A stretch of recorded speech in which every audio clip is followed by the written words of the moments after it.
How can you grow year-round in Manitoba? That's not possible. It's too cold, right? Everybody you talk to says, well, you know, you can't grow in Manitoba winters. It's too cold for that.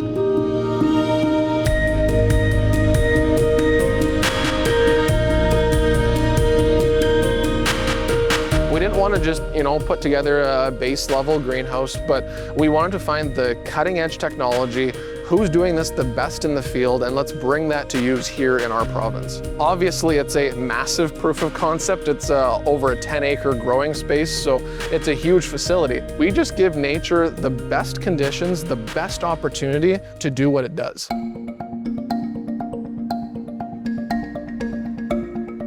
People are always really excited to hear about the bees and the bugs that we have in the greenhouse. It's what we call integrated pest management. What that means really is we use good bugs to fight the bad bugs. That's the concept. Even for our pollination, bees are nature's most efficient pollinators. And so we have hives located all throughout the greenhouse. So we rely on them. They're a huge part of our workforce here at Vermillion Growers. We collect tens of thousands of liters of condensation water every day in the wintertime is what we're finding. 50% of our irrigation water comes from water we collect off of this building. So we only rely on the city for about half of our irrigation water.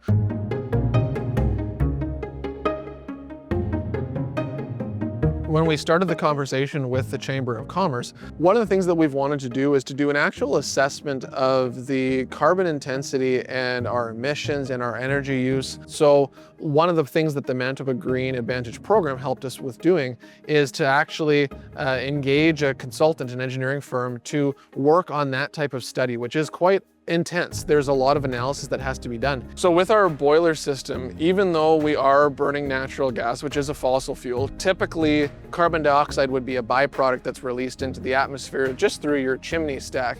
But here we actually have a system where we can capture that CO2 and feed it into the greenhouse, analyzing those concentrations and how much CO2 is captured and taken up by the plants. And all of that assessment is something that we're working on as a result of this program. And so underneath all of these grow gutters, there are actually pipes that release that carbon dioxide into the space.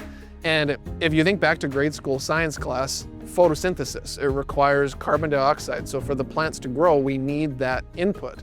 And so by pumping that CO2 into the greenhouse, we actually boost our yield as well as reduce our greenhouse gas emissions. So it's a win-win.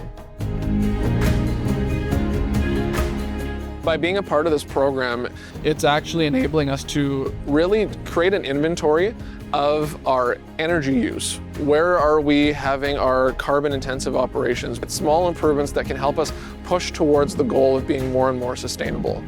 The fact that we've proven that we can do this, that you can grow year-round here in Manitoba, shows that Manitoba is capable of doing so much. Now there's an opportunity for this sector to just continue to grow, and Manitoba can really be a leader in this industry.